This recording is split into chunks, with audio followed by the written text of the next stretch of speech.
Hello दोस्तों, स्वागत करता हूं मैं आप सभी लोगों का मेरे यूट्यूब चैनल में जिसका नाम है क्रीपी रियल हॉरर स्टोरीज़।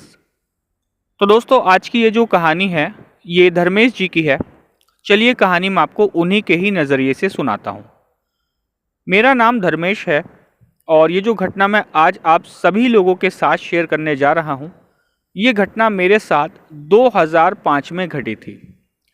दरअसल जहाँ मैं काम करता था वहाँ पर जो मेरी शिफ्ट होती थी वो रोटेशनल शिफ्ट होती थी। मतलब कभी सुबह की शिफ्ट लग जाती थी, कभी शाम की, तो कभी पूरी रात की। तो जिस समय मेरे साथ ये घटना घटी थी उस समय जो मेरी शिफ्ट थी वो शाम की थी। जो मेरी शिफ्ट शुरू होती थी वो शाम 6 बजे से लेके और रात के 3 बजे तक की स्टार्ट होती थी। 10 बजे के बाद जो ज़्यादातर एम्प्लॉय जो थे वो चले जाते थे। बाद में सिर्फ हम 5 लोग ही बचते थे जिनकी छुट्टी जो है 3 बजे करीब हो जाया करती थी। अब हुआ ये था कि जब मैं काम कर रहा था, लगभग 12:15 12:30 बजे का समय रहा होगा। काम करते करते अचानक मुझे थोड़ी थकान सी महसूस होने लगी। बॉडी में पेन पेन सा, बड़ा अजीब सा फील हो रहा था। ऐसा मन कर रहा था कि काम को थोड़ा सा रोक के और हेड डाउन करके मैं थोड़ा सा लेट जाऊं। तो मैंने काम को थोड़ा रोका कुछ समय के लिए और मैं डेस्क पर ही सिर रख के जो है मैं लेट गया। जैसे ही मैं लेटते ही मुझे नहीं पता कितनी देर में, लगभग 2 से 3 मिनट में ही मुझे शायद नींद आ गई थी। अब जब मैं सो गया, सोते सोते जब मेरे को सपना आया तो मैंने देखा कि मैं ऑफिस के अंदर ही बैठा हुआ हूँ और मैं हेड डाउन करके ऐसे बैठा हुआ हूँ। और जो मेरे बगल वाली चेयर है, उस बगल वाली चेयर पे एक आदमी बैठा हुआ है जो कि अपनी गर्दन को नीचे झुका के बैठा हुआ है और उसके बाल घने बाल हैं। बाल इतने लंबे हैं कि बैठे बैठे उसके जो बाल हैं वो ज़मीन तक जो है छू रहे हैं। और उसके जो हाथों की उंगलियां हैं, या मैं आपसे कहूं जो जैसे नॉर्मल इंसान के जो हाथ होते हैं ना, जब वो कुर्सी पे बैठता है तो उसके जो हाथ होते हैं नॉर्मल इंसान के, वो उसके टांगों पर तक ही होते हैं। लेकिन उसके जो हाथ थे वो इतने लंबे थे कि उसके हाथ नीचे लटकाते हुए और ज़मीन को छू रहे थे। उसके जो हाथों की उंगलियां थी वो ज़मीन तक को जो है छू रही थी और वो बंदा गर्दन को नीचे करके ही बैठा हुआ था। इस तरीके का जो मैंने सपना था वो देखा। अचानक उस सपने से मेरी झटके से आँख खुली और मैं जैसे ही उठने को हुआ, मैं उठ तो पाया नहीं, लेकिन मैं कुर्सी पे से गिर गया।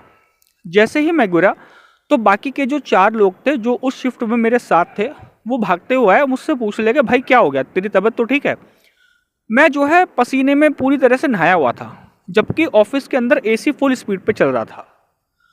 और मेरी ये हालत देख के मेरे से पूछने लगे, क्या हुआ भाई, क्या तकलीफ है, क्या परेशानी है? मैंने उनसे कुछ नहीं कहा और मैं तुरंत जाके वॉशरूम में गया और अपने चेहरे को धोने लगा। चेहरे को धोने के बाद जब मैं बाहर आया तो उन्हीं मेरे साथियों ने पूछा कि भाई क्या हुआ, क्या परेशानी है, कुछ बता तो सही। मैंने कहा यार मुझे कुछ सही नहीं लग रहा है, मैं काफ़ी थकान महसूस कर रहा हूँ और मेरे से लगता नहीं कि मैं 3 बजे तक यहाँ बैठ पाऊँगा। उन्होंने कहा एक काम कर, अगर तुझे लगता है कि अगर तू काम नहीं कर सकता है तो तू आराम कर ले, 3 बजे हम सब जाएंगे तो हमारे साथ चला चलियो। तो मैंने कहा नहीं यार, मैं बैठ नहीं पाऊँगा, मैं चाहता हूँ कि अभी अपने रूम पे चला जाता हूँ।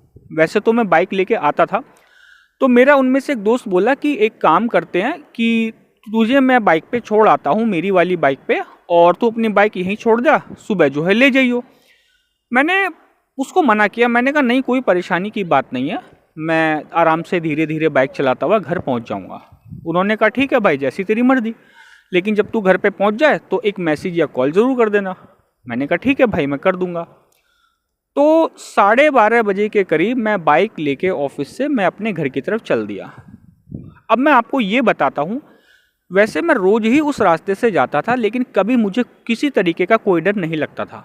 लेकिन उस रात जो मेरे साथ ऑफिस में वो जो मैंने सपना देखा, जो मेरी हालत ख़राब हुई थी, वो चीज़ मेरे दिमाग में जो है घूमे जा रही थी लगातार। और मुझे वो रास्ता इतना भयानक लग रहा था, मुझे इतना डर लग रहा था उस रास्ते में।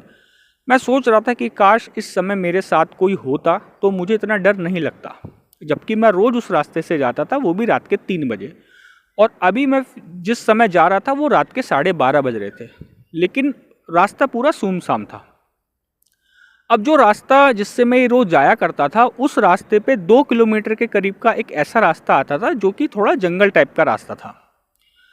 हालांकि रोशनी तो होती थी वहाँ पे, मतलब स्ट्रीट लाइटें लगी होती थी, लेकिन पूरा वो रास्ता जैसे वीरान सा टाइप का होता है ना, इस तरीके का वो रास्ता था। जगह जगह से कुत्तों के मतलब रोने की भी आवाज़ें आया करती थी। तो जब मैं उस रास्ते पे जा रहा था, मेरी हालत ऐसी हो रही थी कि मैं बता नहीं सकता। मैं पूरा जैसे बॉडी ठंडी हो जाती है ना डर की वजह से, चेहरा पीला पड़ जाता है, इस टाइप की मेरी हालत हो रखी थी। अब मैं जब उस रास्ते पे जा रहा था, जाते जाते अचानक मुझे मतलब बाथरूम के लिए मैंने बाइक को रोका और मैं बाइक को साइड में स्टैंड पे लगा के, बाइक मैंने चालू रखी हुई थी, हेडलाइट उसकी ऑन थी, और मैं बाथरूम करने के लिए आगे की तरफ जाने लगा। लेकिन उस समय पता नहीं मेरे दिमाग को क्या हुआ था, शायद हो सकता है कुछ समय के लिए मेरे दिमाग ने काम करना बंद कर दिया हो। जब वो रास्ता सुनसान था और मैं उस रास्ते पे अकेला ही था, तो मैं बाइक के पास भी खड़े होके मतलब बाथरूम कर सकता था। लेकिन मैं बाइक को छोड़ के अपने फ़ोन की टॉर्च जला के, मैं बाइक से लगभग 50 मीटर के करीब की शायद दूरी रही होगी, वहाँ पे जाके मैं बाथरूम करने लगा। जो बाइक की हेडलाइट जल रही थी, वो वहाँ तक हेडलाइट की रोशनी वहाँ तक तो पहुँच नहीं रही थी, इसलिए मैंने टॉर्च जो थी फ़ोन की वो जलाई हुई थी। अब जैसे ही मैं बाथरूम करके अपने बाइक की तरफ जैसे मुड़ा, बाइक की तरफ चलने के लिए, तो मैंने देखा एक अजीब सा काला साया, या फिर यूँ कहिए मुझे तो जो फील हुआ ऐसा लगा कि जो मैंने ऑफिस में सपने में वो साया या सपने में मैंने वो इंसान देखा था, वही इंसान मैंने अपनी बाइक के पास खड़े पाया। वो बाइक की जो पिछली वाली सीट होती है ना, जहाँ पे वो बांधने के लिए एक सपोर्ट का हैंडल सा होता है, वो उसको पकड़े जो है वहाँ पे खड़ा हुआ था। जैसे ही मैंने वो देखा, मैं बहुत ज़्यादा घबरा गया। ये मानो कि जैसे सांस मतलब थम सी जाती है ना, रुक सी जाती है, इस टाइप से मेरी हालत हो गई थी। मतलब मुझे समझ नहीं आ रहा था कि मैं करूं तो क्या करूं। मैं अपने आप को ऐसा फील कर रहा था जैसे कि मैं किसी जाल में या किसी चीज़ में मैं फंस चुका हूं। मैं बहुत ज़्यादा घबरा गया। अचानक से मैंने देखा कि वही जो साया जो वहाँ पे खड़ा हुआ था, वो पीछे की तरफ जो है कदमों को अपने लेके जा रहा था, और अचानक से वो जो झाड़ियाँ होती ना साइड में, उस कच्चे रास्ते की, उस रास्ते की जो साइड में झाड़ियाँ थी, वो पता नहीं अचानक से वहाँ कहीं अंदर की तरफ चला गया। अब मेरी हिम्मत तो नहीं हो रही थी कि मैं अपनी बाइक की तरफ जाऊँ। मैं करीब 10 मिनट तक मैं वहाँ पे खड़ा रहा, 10 से 12 मिनट तक मैं वहाँ पे खड़ा रहा। फिर मैं हिम्मत जुटाते हुए मैं धीरे धीरे मतलब मन में मतलब अपने आप को हिम्मत देता हुआ मैं बाइक की तरफ गया। बाइक अभी भी ऑन ही थी, और मैं बाइक को तेज़ी से बैठ के तुरंत उसको दौड़ाने लगा। जब मैं दौड़ाता हुआ जा रहा था, तो मेरे मन में डर बहुत ही ज़्यादा था। लेकिन अब क्योंकि बाइक जिस रास्ते से मैं लेके जा रहा था, डेली मैं उस रास्ते पे जा रहा था, और वो रास्ता कवर करने में मुझे 15 से 20 मिनट का ही समय लगता था। लेकिन पता नहीं उस रात वो रास्ता ख़त्म होने का नाम ही नहीं ले रहा था। मैं चलते ही जा रहा था, उस रास्ते पे बाइक दौड़ाता ही जा रहा था, लेकिन वो रास्ता था वो ख़त्म ही नहीं हो रहा था। ऐसा लग रहा था कि पता नहीं एक दिन के अंदर रास्ते की लंबाई बढ़ गई है, जिन्हें क्या हो गया है। मैं बहुत ज़्यादा परेशान सा था, और मन में अचानक से ये था कि बस मुझे सीधे रास्ते की तरफ देखना है, मुझे पीछे मुड़ के नहीं देखना है। ऐसा मतलब मन में ऐसी एक फील सी आ रही थी कि मुझे पीछे मुड़ के नहीं देखना है।